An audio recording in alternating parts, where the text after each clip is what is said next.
Can the FIR be registered on the orders of district magistrate directly, or does he require the judicial magistrate's stamp of approval for registering an FIR? We are in a civil society, we are in a civic society where fundamental rights matter. So this is an important case study kind of a question that we can study. You as a DM, many of the aspirants, they think that you will get unbridled powers, right? No one can snatch away your powers, you can get anybody arrested, but that is not the case with new Bharatiya Nagrik Suraksha Sanhita, new India's new penal code.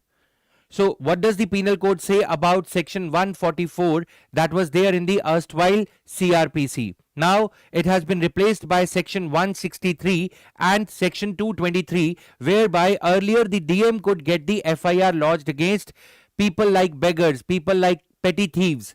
Not anymore. So that is the case we are going to talk about. Then why the eligible bachelor's search, why the search for the members of NCSC, NCST, NCBC is never ending. Sometimes we see that members of Central Information Commission are not there. Sometimes we see that members of National Backward Classes Commission is not there. So sometimes we see that CVC is not, the bride, the groom for the CVC is not being found anywhere. So government and the saga of vacancies. We are going to talk about these welfare commissions today in the light of the opposition leader highlighting about this issue today. So we are going to talk about this issue. Then GDP grows 6.2%. What are the underlying factors? From the economy perspective of UPSC questions, this becomes important. These underlying factors, they become important. Their understanding, guys, it becomes important. So we are going to talk about the underlying reasons behind the increase in the growth number. And then we are going to talk about the AI, India's AI story. How is it panning out?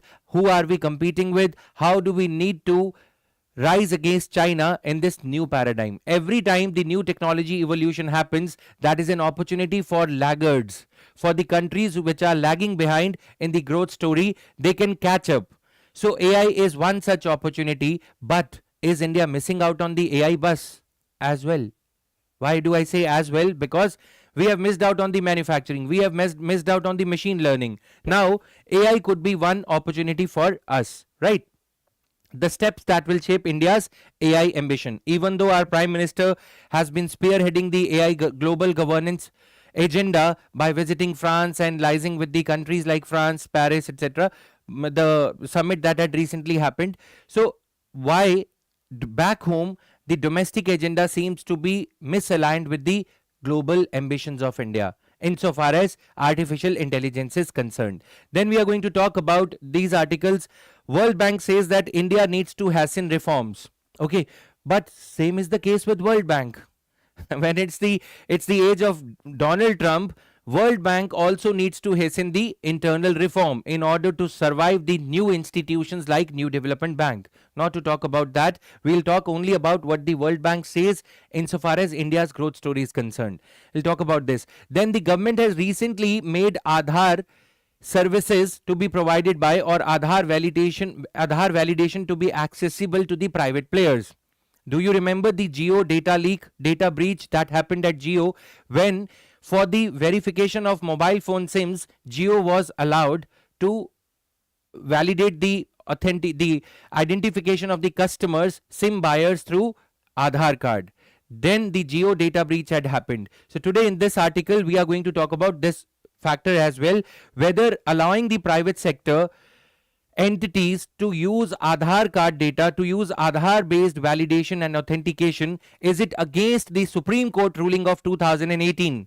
Supreme Court explicitly said that for welfare schemes, for PAN card, for income tax returns, Aadhaar could be made mandatory, but not for purchasing a SIM card, not for buying the IRCTC ticket. So we are going to talk about this editorial as well, which is important insofar as your, mine and the country's right to privacy is concerned.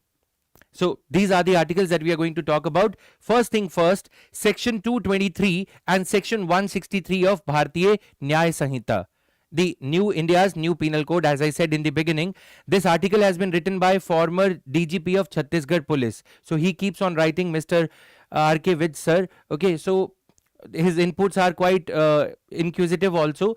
Here he says that in Indore, what has happened is, in order to get Indore rid of the beggars, the district magistrate arrested the alms giver, somebody who was donating some food items to the beggar, and the son of a women beggar who had assured the authorities, police authorities, that this woman, his mother, would not be begging, would not be found begging. But when she was found begging again, her son was arrested on the orders of district magistrate.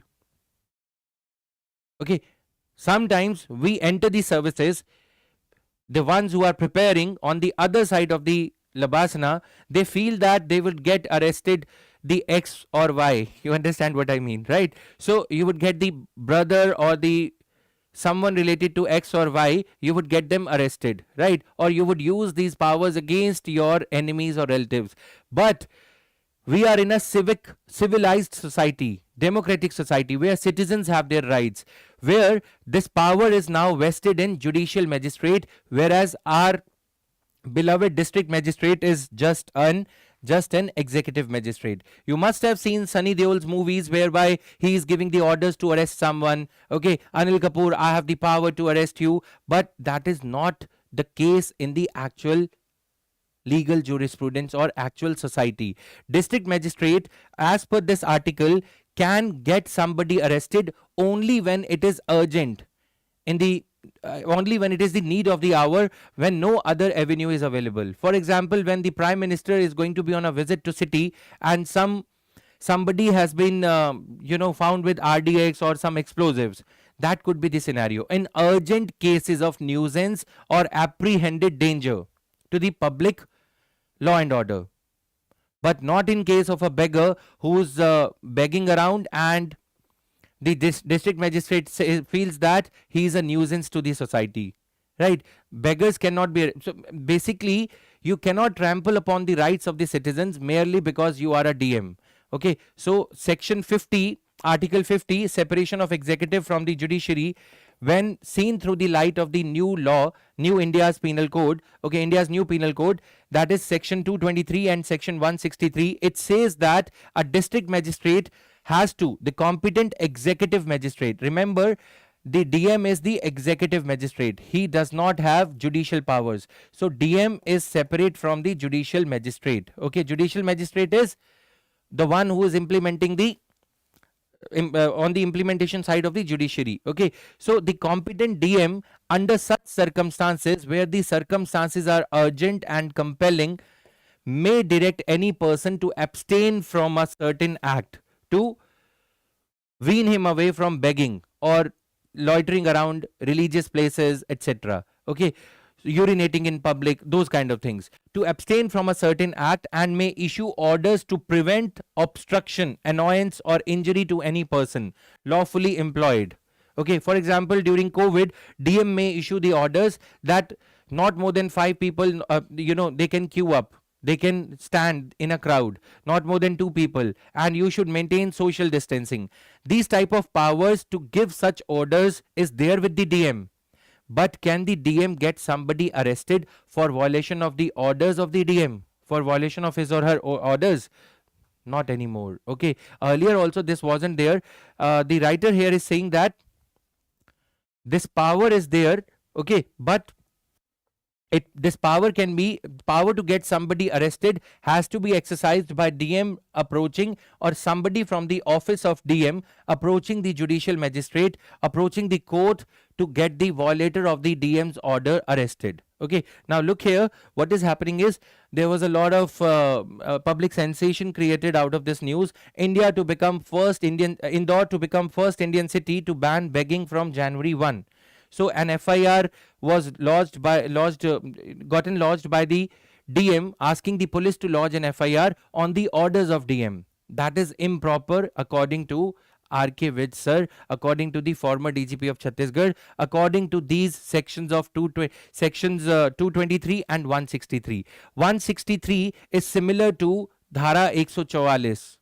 Curfew, okay, power of the DM to impose curfew. That power is there, but within that power, can the district magistrate get somebody arrested, get an FIR lodged against somebody? The answer to this question is no. When you give the plain vanilla reading to these sections, section from section 209 onwards till section 215, the 223, these sections say that DM cannot get somebody arrested. The only thing DM can do is to write to the judicial magistrate to get somebody arrested, to get the FIR lodged against somebody in case of public nuisance. Okay, so read this. The section 215 of the Bharatiya Nagrik Suraksha Sanhita says no court shall take cognizance of any offence punishable under section 205 to 220, section 206 to 223, both inclusive but excluding section 209 of the Bharatiya Nyaya Sanhita, except on the complaint in writing of the public servant concerned. So complaint in writing of the DM concerned. Here we are talking about DM. So DM has to write a complaint to the judicial magistrate. This is what section 215 says.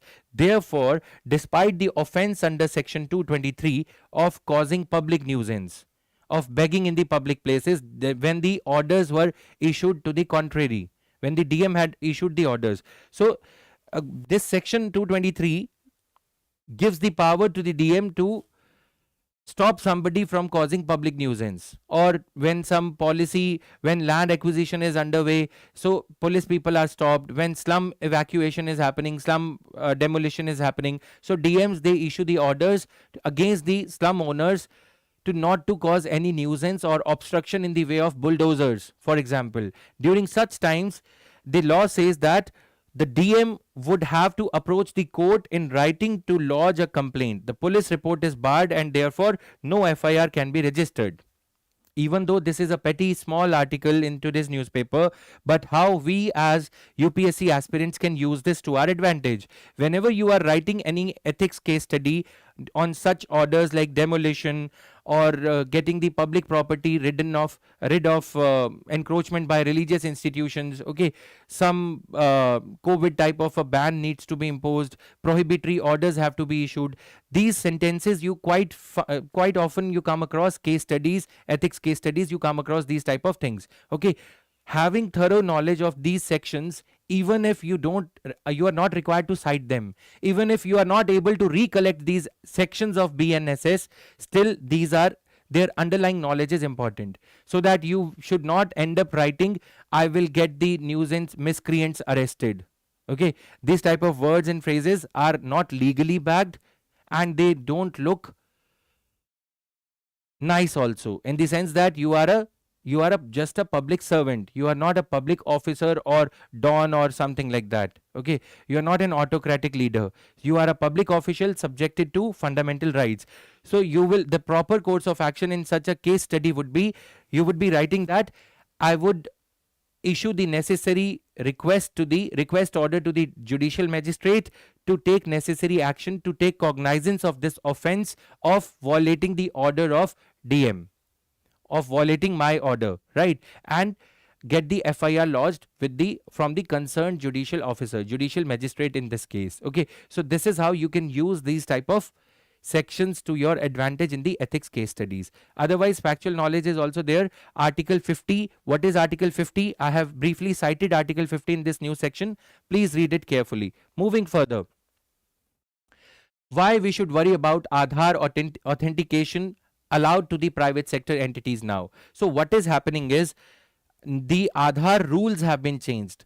You must be knowing that under the Act, rules are promulgated by the concerned ministry, in this case, Ministry of Electronics and Information and Technology. This ministry says that these rules are now allowing the private sector to use the Aadhaar based authentication for services like buying an air ticket, booking an air ticket or railway ticket, IRCTC, or buying a new SIM card from Jio. That might require you to now, instead of giving your any other ID proof, driving license, etc., you would be required to give Aadhaar card only, and OTP based, Aadhaar based verification might also be made compulsory. So this rule, the promulgation of these rules by the ministry, falls against the spirit of the Supreme Court order, whereby Supreme Court had struck down section 57 of Aadhaar Act 2016. Okay, so section 57 enabled the government to prescribe Aadhaar as the only method of authentication, validation by the consumers of private service. Okay, for example, tomorrow you might be required, tomorrow I'm saying this is just a kind of this is just a hypothetical example, I would say. While creating an account on Zomato, you might be required Aadhaar based validation. While creating an account on Facebook, you might be required to feed in the OTP that you get from the UIDAI, Unique Identification Development Authority of India. So if this happens, consider where you would be. Okay, this will help curb the phenomena of fake Twitter accounts, Facebook accounts, etc. But why mine and your private details should land up, the Aadhaar card based data should land up or should be used by the private entities?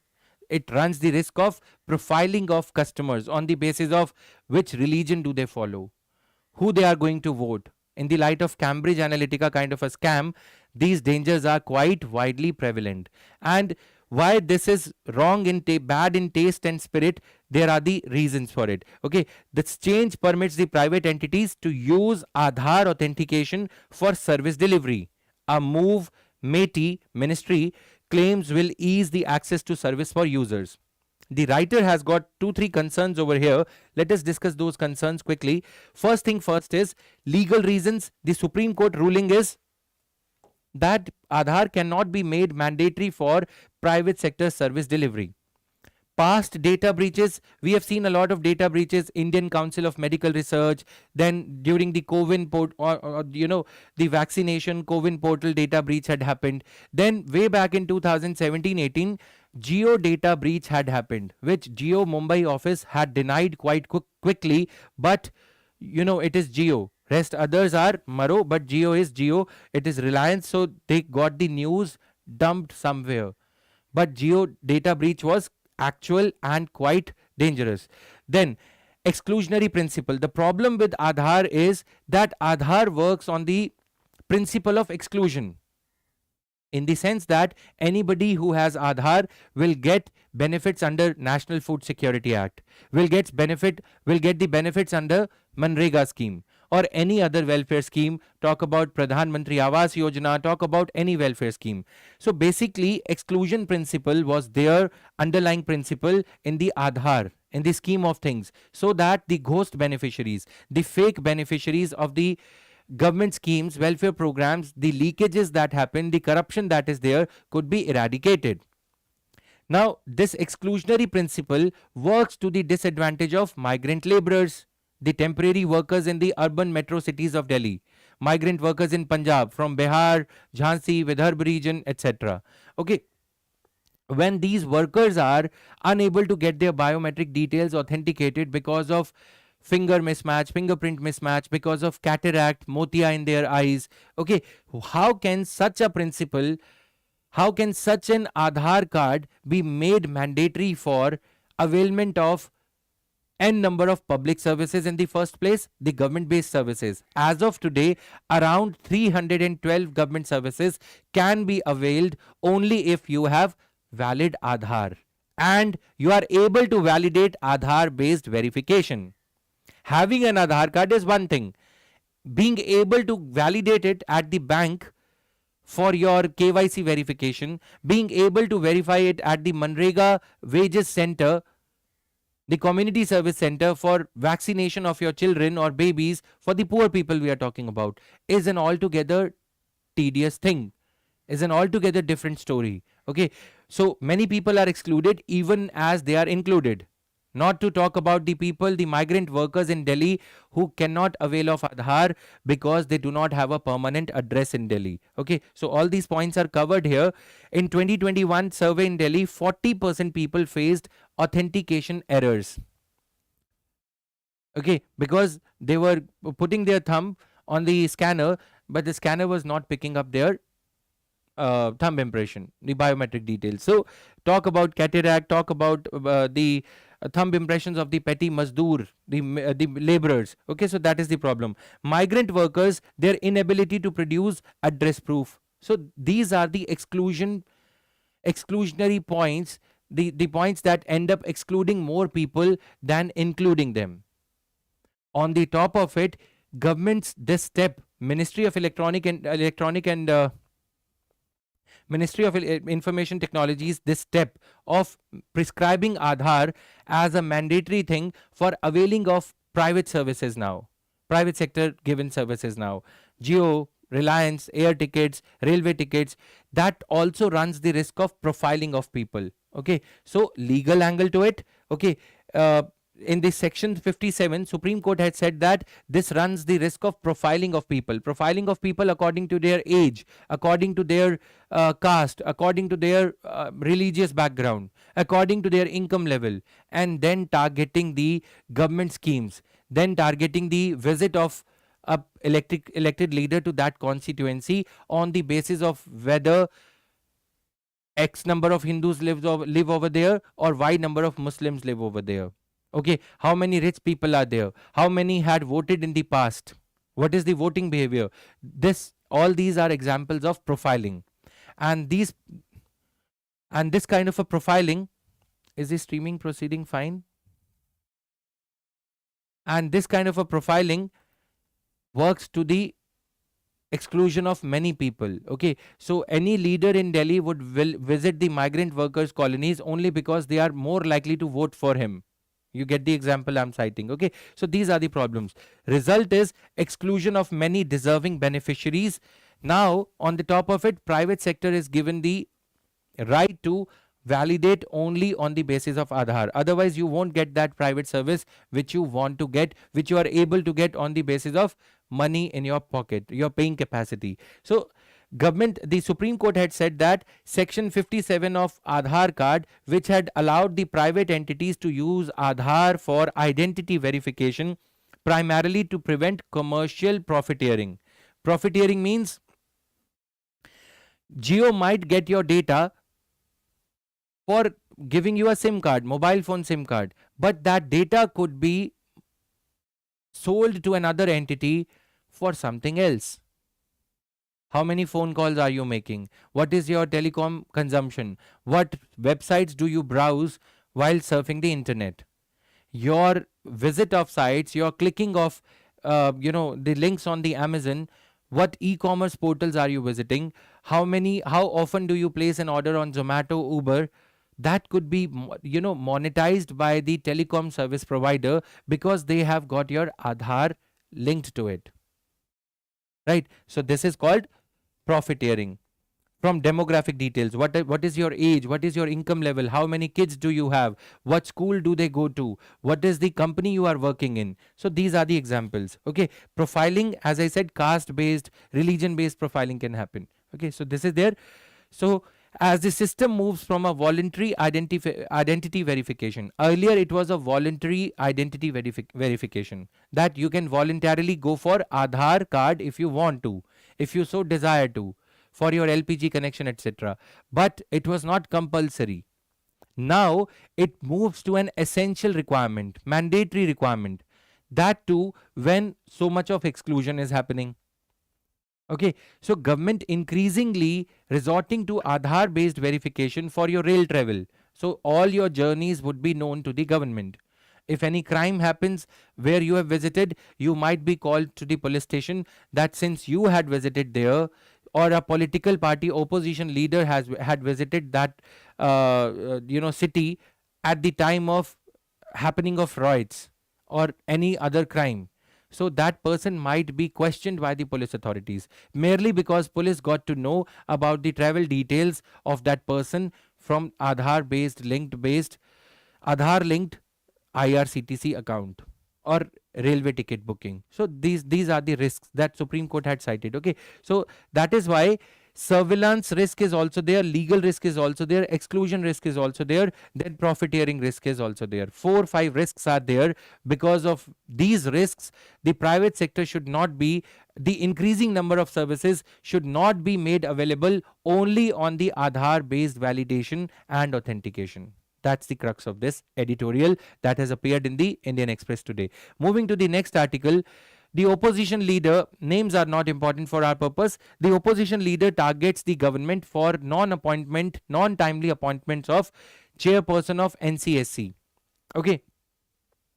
Then vice chairperson, 3 other members of National Commission for Scheduled Caste. I ask you a question here. Which of the articles deals with the Scheduled Castes Commission? Okay, which article deals with the National Commission for Scheduled Caste? Which article deals with the National Commission for Scheduled Tribes? Please answer these questions. NCSC, NCBC. Recently, NCBC was given the constitutional status as per which Constitutional Amendment Act? Please answer. Okay, NCBC was given the constitutional status as per which Constitutional Amendment Act? And what was the article that was added to the Constitution to give constitutional status to NCBC? Okay, so these creation of these commissions is one thing, and having functional commissions is an altogether different thing in India. You know, in US, these are called independent regulatory commissions or welfare commissions, constitutional bodies as they are. Their functional score is there, how well they are functioning, what kind of reports are they bringing about for the parliamentary committees to study. Not to talk about those things, we here are struggling to find the eligible bachelors or eligible grooms. It seems government is on the lookout for the grooms for these bodies. Okay, we are hiring, sorry, the line got distorted here. We are just waiting. Okay, red line should have been here. In the process of downloading from Google Slides to PPT, this sometimes gets distorted, but you understand the essence. We usually come across the vacancies from the private sector companies these days. They write in big words with the loudspeaker that we are hiring. In the government's case, especially when it comes to regulatory bodies, talk about TRI, talk about CVC, talk about Election Commission. Okay, so these bodies, for these bodies, government seems to be struggling to find the right guy who should be an IAS officer. Okay, bribe no limit, or sorry, dowry no limit. Okay, so dowry is prohibited in India, but we are just for the sake of example, we are saying that government is ready to give n number of perks, a bungalow, etc. Everything will be given to the groom, provided the government is able to find the right groom for these bodies. Talk about CVC, Central Information Commission, vacancies galore, no end to the vacancies. Creation of these bodies is an altogether different thing. Why do I say Lokpal every time? I have to say Lokpal. I end up saying Lokpal. You get my point? Why? Because the institution is more like logged till eternity. No function is happening. Even if the members are appointed, functions are not allotted, budget is not allotted, building is not allotted, office is not allotted. These type of things are happening, right? And this is with the every welfare body, welfare oriented body, not just National Commission for Scheduled Caste, not just National Commission for Scheduled Tribes, not just National Commission for Backward Classes. Talk about any regulatory or transparency oriented body. So this is the problem. A question can be written, do you think that the mandate, the aspiration with which these aspirational bodies were created, these welfare bodies were created, are they living up to their mandate? Compare the situation in India insofar as these welfare oriented bodies are concerned, insofar as their comparison to independent regulatory commissions of the US is concerned. There they have performance index for these bodies, whether these bodies are coming up with the insightful reports for the US Congress to study, US Parliament to study in a way. Okay, no, here we are just struggling to find the right men for this job. Who is going to head the National Commission for Scheduled Caste, for CIC, Central Information Commission? That is the problem in India. Small clipping, but I've given you, these can be the fodder points while writing any answer on these welfare bodies and the welfare agenda of the government. Okay, rest is all the text here. You can go through it quickly when the PDF is shared on the Telegram channel, the link of which is given in the description box. Moving further, GDP grows 6.2% on rising government and consumer spending. Right? Consumers, if we all Indians, for example, if we start buying one Parle-G, okay, each, so we are so many people, consumer class, at least 70 crore Parle-Gs would be sold in a single day, and Parle-G will have good days, right? So such is the consumer spending's potential in India to revive India's growth story. Even though we are looking outside for increasing our exports, which are nonetheless essential for taking care of our current account deficit, for getting more dollars to pay for the import bill of crude oil, gold, and pulses, etc. But here the story says that India's GDP growth rate, which was fledgling in the April, May, June period of 2024, then July, August, September, the second quarter, saw some uptick in the month of October, November, December, rising to 6.2%, even though the target for 2024 2025 is 6.5%. Okay, so GDP target is there, and this data is released every year by National Statistical Office. National Statistics Office, it comes under which ministry is my question to you. Small questions, so that you don't have to read India yearbook at the end of the year before your exam, or you don't have to buy that, grab that material, इसमें से जरूर आएगा. Some questions will definitely be there from, for example, PT 365. Okay, last minute grabbing of the material ends or reduces your chances of clearing prelims. Why? Because you are not revising that. You won't get the time to revise that. So that's why get hold of these details. Living up to the spirit of slow and steady wins the race. Now, this is how UPSC journey is, UPSC exam preparation is. This was considerably slower than the 9.5% growth over the same period in the last year. 2023-2024, October, November, December months saw the growth of 9.5%, quarterly growth rate of 9.5%. Whereas for the last year, for this ongoing year, financial year, we are seeing the growth of 6.2% only. Okay, demand side growth, recovery in the consumption growth, this is a good factor. If the consumption demand grows, eventually the production picks up, eventually the supply picks up. This is what the economics says, Adam Smith says. Strong export growth. Exports are seeing an uptick, increase, thanks to production linked incentive scheme, thanks to various other factors, right? Yes, it is MOSPI, sorry. Okay. Now, key observations on quarter 3 growth. Anticipated recovery. This recovery is not out of the blue. This was but expected by RBI, by other financial bodies, indices that are working in India. Okay. So this is their positive macroeconomic indicators. Now here, ditto the same question can be framed.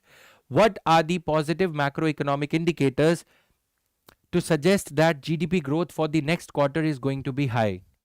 Can we say improved GST collections is a proxy for us to believe that yes, GST collection, if it is increasing, it will lead to increase in the GDP growth rate for that particular quarter? Answer is bold yes. Okay, then increased public spending. Can we say that if the government spending is high, the quarterly growth data, if not of this quarter, but of the next quarter, will be high? Yes. Okay, if the government is spending more on Manrega workers will get higher wages, more wages, they will spend on Parle G. Right? So simple example, edible oil, cooking ware, etc. The food supply, the FMCG goods, fast moving consumer goods will be purchased in bulk. Talk of Clinic Plus shampoo, etc. The common goods used by the common people. If that increases, that will increase the private sector production also, and then more wages, more economic activity. Recovery, then growth in electricity. Well, electricity is something that cannot be stored. Not to talk about the lithium ion batteries. In general sense, if more electricity is being produced, that means more industrial activity is happening. That means more cargo trains propelled by electricity are moving the goods from one part of the country to another. So electricity generation can be an important proxy for us to assess the level of growth. Done. Recovery in export performance. So if exports are increasing because the goods are being manufactured within the country, the exported goods are happening within the country, definitely growth will be more. Okay, so this is how you can understand these things. Now, previous quarter growth 6.5%, quarter 2 5.6%. Okay, so these are things. Investment slowdown can be assessed by gross fixed capital formation. That means if I am a producer, did I buy any new machine for manufacturing more biscuits? If I am the owner of Parle G, okay, so am I buying more? Am I doing more investment? If I am doing more investment, that technically is called as more gross fixed capital formation.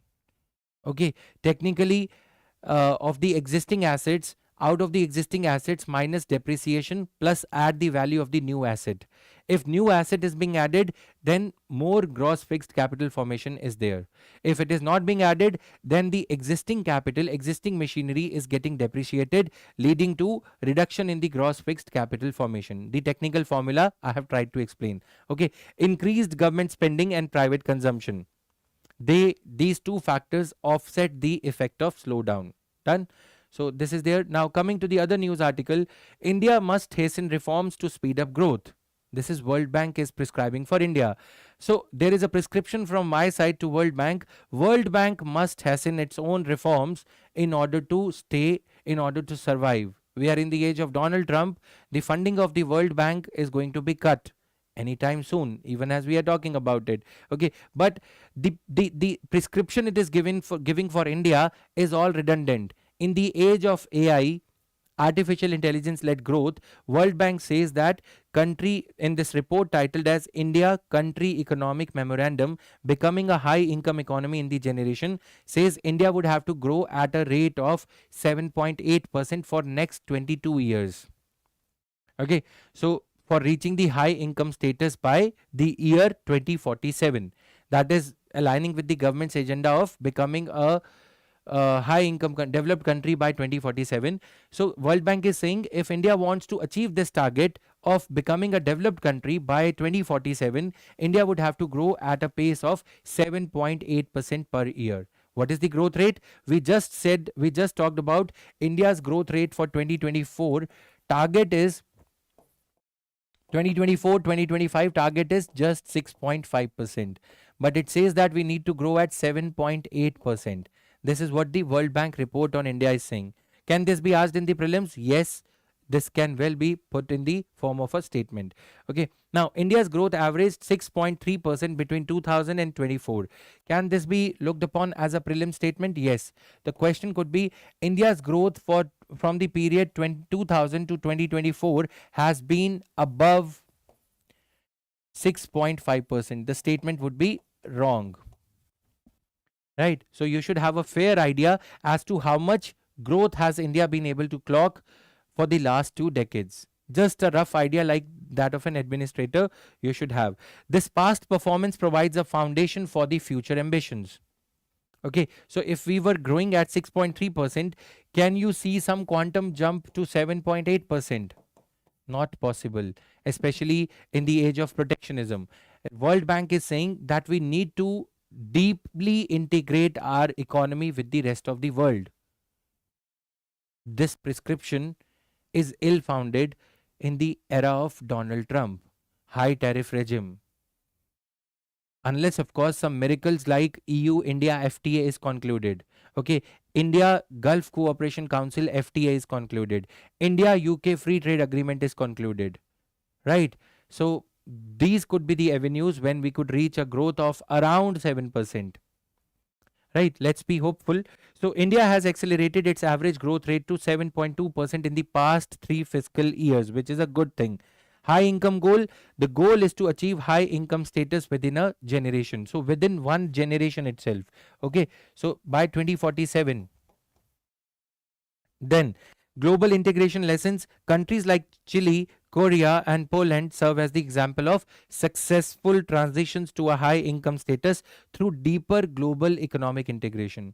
Deeper financial integration, our rate of interest, our financial institutions should be deeply integrated with the world stock market, you can say. Okay, so we are able to attract money from foreign institutional investors into India only if we give liberalized FDI regime, FII regime, so that we can attract FDI into India. This is what it is hinting at. This is what could be the contours of global economic integration, financial market integration, commodities market integration. That will lead to free movement of goods between the countries, India and the rest of the world. Okay, so this is there. Now, requirements for achieving high income status, faster and inclusive growth. Achieving faster and inclusive growth across all Indian states, Bihar included. Not just Makhana board, but the other parameters of skilling the population of laggard states, aspirational districts. Okay, all these things have to be taken into account. National skill development, etc. Increased investment, increasing total investment from current 33.5%. So you get the data for prelims, you can memorize this data.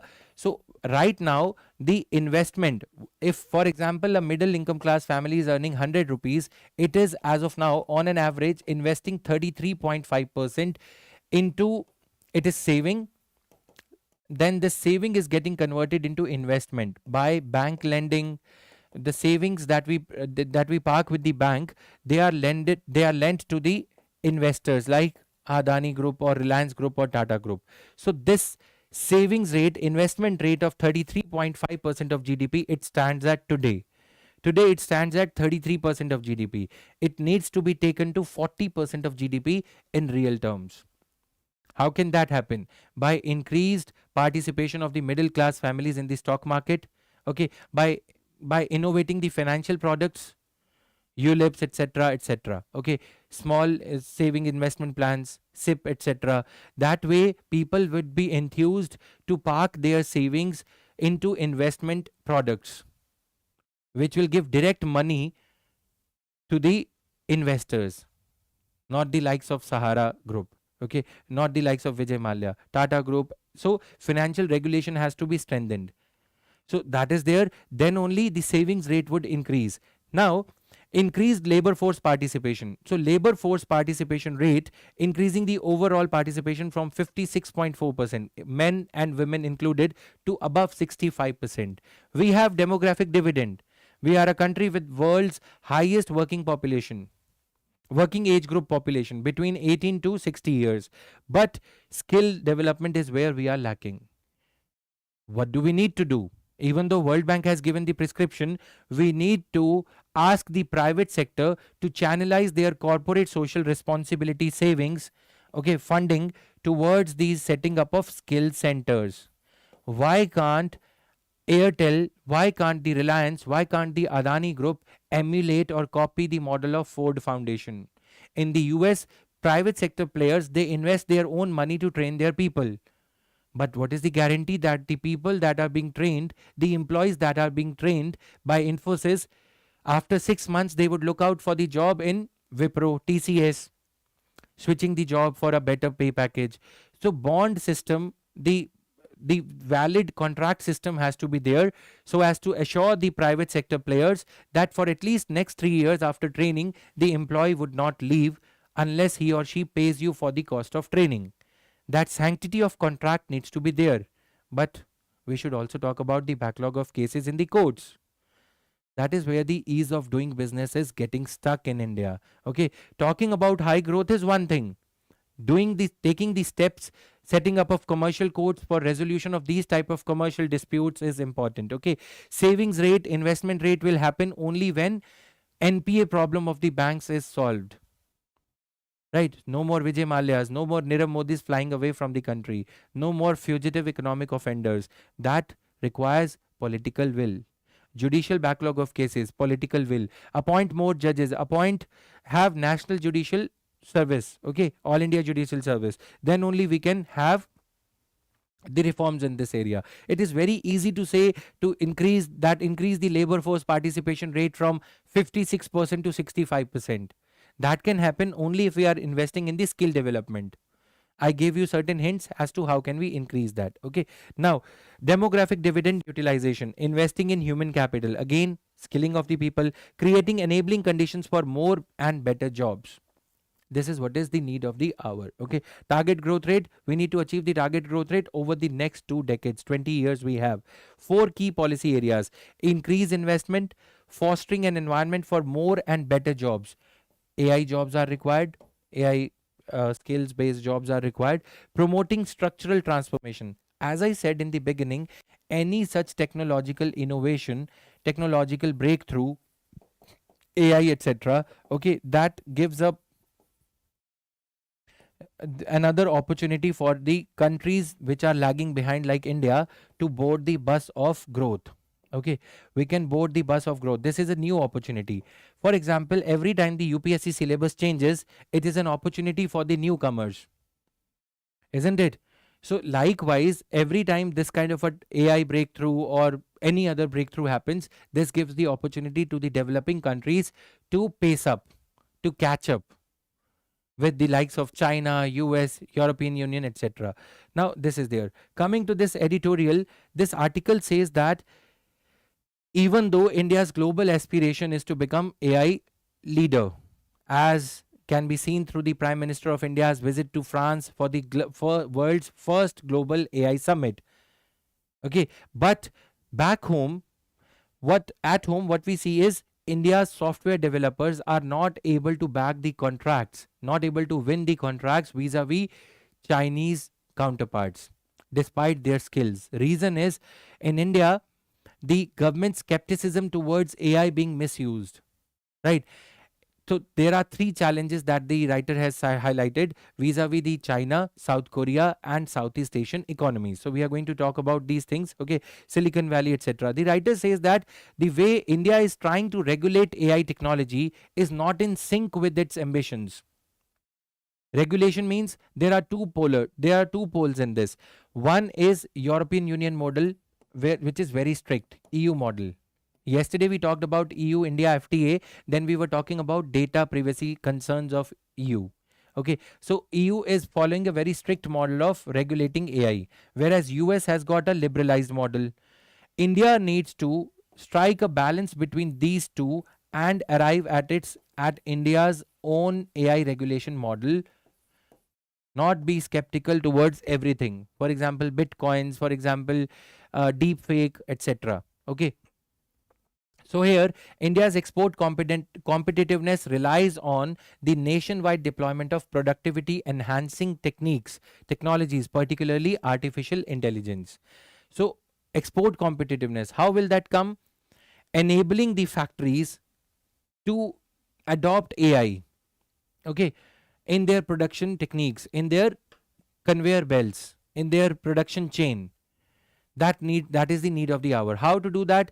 India's, the service sector entities like Infosys, TCS, Wipro, they need to be given a regime where technology could be regulated in the manner that is congenial for their growth, and in a manner that the global existing giants like Facebook, Meta, Google, the leaders in this industry, in this space, they are setting the norms in a manner that is detrimental to the Indian entities, India's service sector industries. If they are setting the norms, they are in the leader's position. We need to come up with the AI regulating law in a manner that is flexible yet enabling for India's domestic homegrown AI talent, AI companies. Why the Infosys cannot imagine itself transitioning from the typical service sector company, software providing company, to AI services providing company? Reason is regulation. Okay. On one hand, we need to control these existing giants of the Silicon Valley, Facebook, YouTube, etc., Google, etc., Meta, etc. Then at the same time, we need to make sure that our own companies, AI leading companies, are not retarded in the process, are not lagging behind in the race of this AI enabled world. Right. Increased AI compliance costs may hinder India's ability to compete with less regulated rivals like China and the US. Okay, China is also not regulating DeepSeek, etc. As you can see, India is sandwiched between or confused between the EU model and the US model. EU model being very strict, US model being very liberalized. So this is the constraint we need to overcome. Digital platforms and information dissemination. This says that AI adoption issues like misinformation and intermediary liability. So you've come across platform liability. We have seen this term when we talk about the platform rules. The platforms like Facebook, etc., are responsible for the misinformation proliferating on these platforms. Twitter or X might be held liable for the misinformation being spread through it. Right. So these are the problems. Digital platforms, often the foreign tech giants, are primary information conduits. So they lead to the passage of the information like a pipe. So to regulate them, to regulate Facebook, Google, etc., what the government is doing, government is regulating or killing India's own AI talent. Right. So regulatory challenges are there. Increased tensions with the complaints against the tech giants like Google. Regulatory and administrative pressure may not solve the monopolistic. So writer is saying categorically, very bluntly, that this kind of a regulatory and administrative pressure to take down something, okay, or for example to host, putting the pressure on the Android to allow free loading or side loading of application. You understand? Side loading means even if an application is not listed on Android, you would still be able to, you should, as a mobile phone user who is paid for the mobile phone, you should still be able to load the or upload the application on your mobile phone even if it is not Android approved.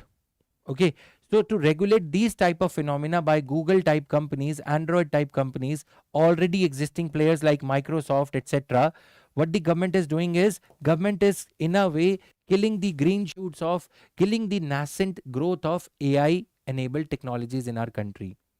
AI enabled or AI aspirational startups in these spaces, in the places like Cyberabad, Hyderabad, or Bengaluru.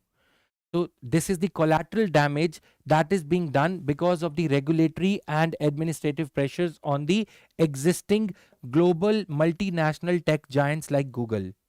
Why are we killing our own AI space? Because of regulating of these companies, because they set the global norms, and that is why we are just running behind them. We have no option. Okay, regulating AI risks hindering technological adaptation and India's competitiveness. So regulation is leading to murder of, in a way, whatever nascent, whatever little growth we are seeing in the AI as an opportunity for India's startups, right?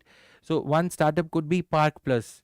Let me give you an example. If you have ever gone to a shopping mall, etc., you come across this sign, Park Plus, parking enabled, I mean a parking portal or a parking based startup which is in a way monopolizing all the parking spaces in India, malls, hospitals, etc., and aspires to solve the parking congestion problem, which is a good thing. India grown, right? So what they are doing is they are tying up with all the parking lots, be it of municipal corporation, Delhi, Mumbai, etc. They are trying to deploy the AI based technology based upon the traffic movement or congestion in an area. The parking toll, the parking rates would increase automatically, sensing the traffic through remote sensing, artificial intelligence, etc. This kind of a parking portal has to tie up with Google Maps or use the Google Maps data, even though we have our own Navig, okay, navigation settlement, this satellite system of India, okay, India's homegrown satellite remote sensing traffic data system that is there, but it has to tie up with the Google. Now, because of the suspicion of the regulatory authorities against Google, India's own homegrown Park Plus might suffer in terms of growth prospects. Okay, so I hope you got this example. So this was all in today's news analysis. This is an editorial. EU favors strict AI regulations to address the AI risks. US prioritizes innovation with a less regulatory approach. Soft touch, light touch regulation model of US. India needs to find its own model to balance between the two extremes, the strict regulation and the light touch regulation of the US. This was all in today's news analysis. Today we covered a lot of editorial content rather than the news articles because there weren't many news articles in the newspaper. Let me know in the comment section after you answer the questions only. Only the ones who answer the question, they have the right to give their opinion. Others are not allowed. Let me know if this editorial thing is better than the news analysis, or should we keep the news analysis more in content than the editorial analysis part. Okay, this was all. See you again on Monday. Have a good weekend, the first day of the month, and you get a weekend. That is an opportunity for you to plan your month well in advance. Okay, even though the first day has started already, it's 9 a.m. So plan for the whole of the week, divide that whole of the month, divide that plan into the week based into the various 4 weeks. What you are going to study, a bit of polity, bit of optional subject, bit of current affairs, and what test mechanism are you going to apply. You can check out the PW only IS tests that are there, section wise tests on our website for you to get yourself tested in a time bound at regular periodic intervals, so that You are not just reading and reading. That is the problem with most of the aspirants. Everybody is studying, but only the ones who keep writing, who keep practicing, they get selected. This is what the history of UPSC tells us. Tells us. With this message, I leave you for the next 2 days to plan your things, to plan your syllabus execution, so that this month again does not go away like the month of Valentine. Right? So you understand my message, right? Thank you. Bye bye.